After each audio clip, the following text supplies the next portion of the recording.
All right, listeners, time for the special interview of the day. Now, here in Korea, a lot of people have that mindset that if you want to get a good quality job and just have a good quality life overall, you have to be in Seoul. So this has made opportunity for growth and development of other metropolitan regions in the nation a bit difficult, here in Busan as well. So in order to ensure the growth and development of the Busan, Ulsan, and Gyeongnam region to become a mega city, an organization called the Southeastern Development Council had been established. So here to talk about the organization and the work that they will carry out is the chairman of the council, Mr. Chun Ho-hwan. Welcome to our program. It's a pleasure to have you. Thank you very much today for having me here.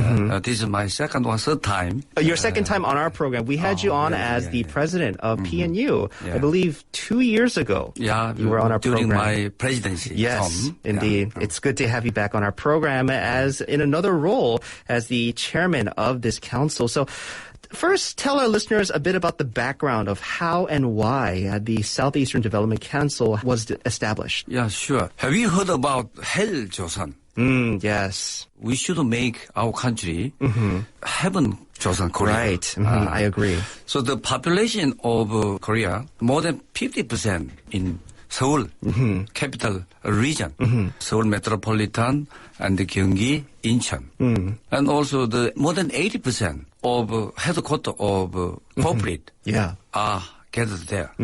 So there is no such country in the world that capital area, most of economic activity, population are centered. Right.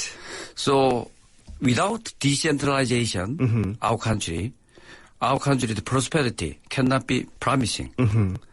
So we think about in the past 1970s, the Pohang and Ulsan and Busan, Changwon, Geje, these are heavily manufacturing industry are started here. Right. So that is the prime move of Korean economic development.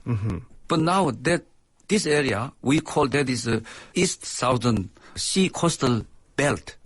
It's becoming like USA 5 big lake city, Rust Belt.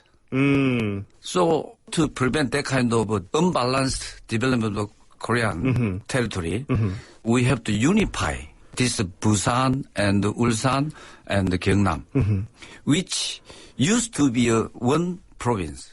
Right. So when our country grow up, the population is increasing. Okay, decentralization is okay. But now the Korea population is decreasing very seriously. So in that situation, we have to make this area economic scale unit. So Dongnam-gun Development Council was established. I see. And that's probably one of the most important reasons our special guest had mentioned. It's really unfortunate fact that before the southeastern region with a lot of these industries here, it was once we had this golden age of economy and industry here in the Busan, Ulsan, and Gyeongnam area. But now everything you mentioned, population and headquarters of companies all focused in Seoul. It's not probably the best thing for this region. What kind of people are members of the council? I'm curious. Yeah, at the moment, the chairman of the council consists of 22, represented by Gyeongnam, Busan, Ulsan, equal number. Each province 7. Okay. And then I was nominated as a standing chairman. Okay. So representing academia and commerce and industry, civil representative, and also some news media. Okay. That kind of, all kind of civil spectrum participating our council. I see. So it seems like a variety of very different fields. And as you mentioned, good balance, 7 people from each of those regions. Sure. And including you as standing chairman. So that brings a total of 22 of these members.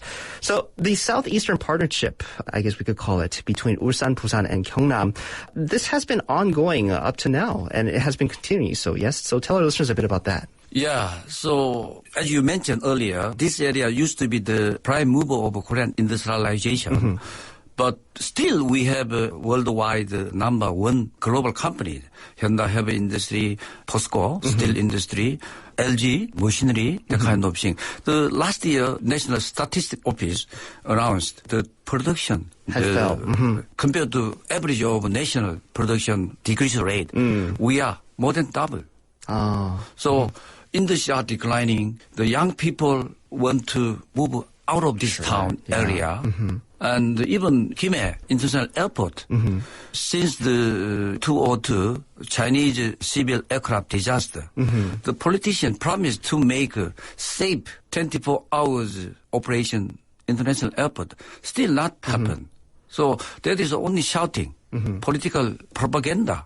So in order to achieve that kind of prosperity, I mean, balanced national prosperity, we have to unify. So joining all the establishment or institute or council put together to insist some important infrastructure to be made here. So that kind of thing, we'll do that then. Yeah, that's very encouraging. And one of the first projects of the council, you talked about this just a little bit ago, is the development of the new airport. Yeah. So tell our listeners a bit about this. I think the committee last week announced that negative news came out. But a lot of people this area are protesting about that result announced by the committee. So politicians are a little bit stand away the final decision announcement. So I think this airport in 24-hour operating safe international airport should be made here. There are several reasons to make the megacity or one big city. Airport is very important infrastructure. Indeed. Look at the Incheon International Airport. Now, first runway are under construction. So 2030, 10 years later, that first runway with the new terminals are open, 900,000 new work. And also big number. Economic ripple effect happening there. So international airport is very important to make city vivid and active. Right. So I think next year, new mayor election, Seoul and Busan here will be taking place. The by-elections, I think before then, president will make a good announcement to make the new international airport this area. And yeah, I completely agree with you that it's very obvious that a new airport is indeed needed in the Busan, Ulsan, and Gyeongnam region. And it's very encouraging that your council will be on top of this project once it gets going. See, the conflicts when it comes to the new Gyeonggi airport and the new Gadokdo airport, that's where the conflict arises even today, right? So basically, how is the council going to move forward from here on out with the negative announcements that you mentioned? Yeah, the airport is a logistic starting point and ending point. Now, Gyeonggi International Airport, 7 hours are closed from 11 night and next morning 6 o'clock. Imagine express highway, 7 hours we cannot drive a car. Right. The same functioning. So one important issue, function of international airport is missed. That is okay. Gyeonggi, if safeness is guaranteed, it is okay. But every expertise say that there is no unsafe. Right. And then all pilots are afraid of landing at Gyeonggi International Airport. Right. So last government, that which area is appropriate area, we discussed a lot. Miryang, okay. But as long as that expandability or some noise, no noise, that kind of airport necessary conditions are sufficient, we can accept the Miryang area as well. But all expertise do not agree that. Right. But look at worldwide international gate airport near side the sea. But United States, there's big area. In inland, there's a lot of desert. Right. In desert area, international airport can be operated safely. But Korea, most of territory, more than 70% are mountainous area. Right. So if we open international airport, inland, Miryang area in the future, more tourists come. So capacity are growing up, no any space for improvement or expansion. So seaside would be best place. Right. But I'm not expert on that, which area is good or not. But we can imagine. Common sense, that is. So, Gadok area, some people are afraid of some typhoon, but science, technology, civil technology are advanced very much. Sure. So we can protect that kind of typhoon by making some barrier. Right. I'm the naval architecture expertise. We can have a floating wave breaker system. Already we developed worldwide that kind of system are installed already. So that kind of technology problem is concerned, we can cope, we can overcome. So we need some common sense by people.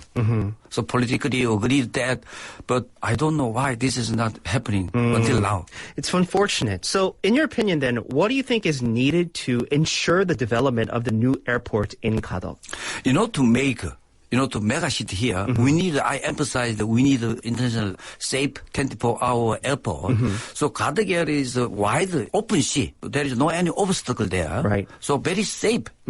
So we have to persuade the Seoul central government why we don't need to put one big airport in capital area. We have to decentralize. So more than 50% population are gathered there. So the land price or housing price are priceless. So young people doesn't want to have marry. Right. And then they don't want to give birth. So birth rate is decreasing. Right. So our future is very dark to overcome this kind of situation by all countries' consensus. Yeah. So, I mean, you mentioned the ripple effect that the new airport can give to Busan and Ulsan and Gyeongnam region. It could be huge and with a lot of benefits. Moving on, besides the new airport then, I'm curious, what other works for the development of the Southeastern region is needed in your opinion? Yeah, we have to unify one province. In Blue House, the governor of Gyeongnam, Kim Kyung-soo, he presented some blueprint of Buulgyeong unification. So our Council of Dongnam Development, the goal is to achieve one government here. So now, National Assembly, this local autonomy law is impending. So that should be legislated. We should have persuaded parliament politicians to pass, to make that law effective. That is first mission. So although the governor or mayor of a province are very strong determination to make one province, without having law, we cannot achieve that. So our definite role is by any means to make one government system here. Completely unification or some Kwansai system in Japan, they keep existing. Governor not intact, just leave current situation, but head of that Kansai area, alternatively, Osaka mayor or other area governor become governor of a combined region area. So I'm not sure which system is good or not, but virtually we have to make one governance.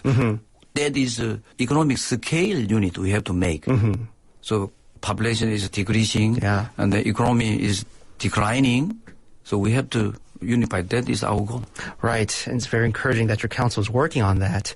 Also, you emphasize the importance of the role of universities in the region for balanced development, obviously because of your experience as president of a university here in Busan. Tell us about the role of the university when it comes to the development of the Southeastern region, in your opinion. Yeah, university is very important role in making the city shape. Imagine, for example, Pohang city compared to Busan city, small. Postec is a good, famous university.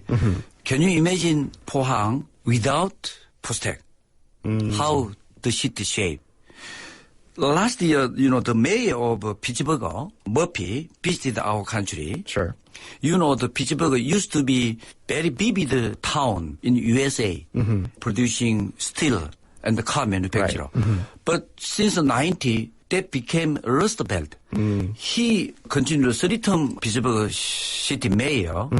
He became Pittsburgh as the best promising city living, the people who want to live in USA. He emphasized interview when visited here, we should make a city which young people return. Right. Young people are happy. To make young people to come here, we need university. And also university is center of technology innovation orientation development. So in order to become the city more productive, we need some startup, a venture, not big company, small corporate company. That kind of corporate company produce new work. So we have to make the city that young people should return. Right. And want to stay. University make key role that kind of mission. Right, because university serves as a bridge for the students, the young people attending university, getting ready to go out into the world. Sure. Why not go out and stay right where they are? You know, if you attended university here in Busan, why not stay in Busan? And I think university can play a very important role, especially if they are in cooperation with startups and ventures to provide them with opportunities and jobs. Thank you so much for that input. I do also want to talk a little bit about some more meaningful work that the council has carried out. Could you tell our listeners about the meaningful event carried out this past Liberation Day? Something about taking a yacht to Dokdo. I'm really curious about this. Yeah, that is very challenging. Was my dream, actually. I enjoyed yachting when I was a university student, period. I was a student of naval shipbuilding engineering. I built yacht by myself. Wow. At that time, 30 years ago, 1978, I sailed here. So I participated in Korean University National Competition. I got award. So since then, I wanted to go Dokdo by sailing yacht. Wow. So now I achieved it. Yes, 3 nights and 4 days, I sailed Dokdo with a yacht with 7 dreams. So one of them is achieve new airport. And then we make one Bulgarian governance. And then Busan, we are pursuing capital of maritime. So we have to achieve that kind of thing. I wanted to young people to give some courage, confidence. Nowadays, because of pandemic, a lot of people are suffering. Right. We're down. So that kind of 7 dreams in our mind, I sailed by myself. I sleep there. 3 nights. On the yacht. And we cooked. Very hard-working job, challenging job. But it sounds very inspiring. Yes. Indeed. Could you tell our listeners a little bit about the experience when you arrived at Dokdo? How did you feel? Yes, that is, we arrived in Dokdo around in the morning, 6 o'clock, on the day of 75th of Korean Independence Day. Wow. Yeah. So when we are approaching to Dokdo at the time, foggy, but we cannot see, but suddenly, by wind blowed. And then Dokdo was emerged in front of our eye with the sun in between 2 islands, Dongdo, Seodo. So we are so emotional, we are happy or amazed that day. So I think this kind of thing can be achieved once in my lifetime. Yeah. It is not easy. For 3 nights, 4 days in the small area of yachting, and we have to fight wave. Wow, that must have been a once-in-a-lifetime experience. Yeah, once in a lifetime. I don't think I can do again in my lifetime. Because it was too difficult. But I'm glad you were able to have that type of experience. And very meaningful as well, you mentioned, with those 7 wishes that you had in mind for the development, promotion of the Busan, Ulsan, and Gyeongnam region. Well, thank you so much. I enjoyed all your stories and just your mindset and your opinions of how we should develop our Busan region. As we wrap up our interview with you, do you have any last words for our listeners? Sure. All people, not only in Korea, but in the world, are suffering with the coronavirus. We are very down and depressed, but one day this pandemic will be over. So in the future, we can say this is a memory, but not good memory, bad memory. But we have to our best in our position. I hope you do your best. One day we'll be happy after overcoming this pandemic. Thank you. Thank you. Once again, our special guest of the day, Mr. Chun Ho-hwan, standing chairman of the Southeastern Development Council. Thank you so much once again for taking the time to come out and speak with us. Thank you. Thank you very much for having me.